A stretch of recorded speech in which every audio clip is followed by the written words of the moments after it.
Agency প্রতি 1000 জনের lead করার জন্য নির্দেশ প্রদান করেন, যা সম্পূর্ণরূপে অযৌক্তিক ও অসম্ভব। এক্ষেত্রে সৌদি সরকারের পদক্ষেপের সঙ্গে যদি দেশের আইন সাথে সাংঘর্ষিক হয়, কূটনৈতিক তৎপরতার মাধ্যমে তার সমাধান করা সরকারের দায়িত্ব। সংবাদ সম্মেলনে হাব সদস্যরা নির্ধারিত 500 জনের কোটা বহাল রাখার জন্য প্রয়োজনীয় পদক্ষেপ গ্রহণ করে সুষ্ঠু, সুন্দর ও সুশৃঙ্খল হজ ব্যবস্থাপনা নিশ্চিতে প্রয়োজনীয় পদক্ষেপ নিতে ধর্ম উপদেষ্টা ও প্রধান উপদেষ্টার প্রতি আহ্বান জানান।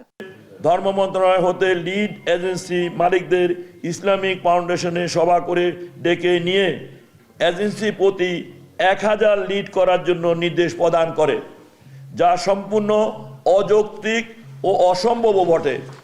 পবিত্র ফরজ ইবাদত শুদ্ধভাবে হজের কাজসমূহ সম্পূর্ণ পালনে একজন ব্যক্তির মাধ্যমে সুষ্ঠুভাবে সম্পাদন করা ব্যবস্থা করা প্রায় অসম্ভব।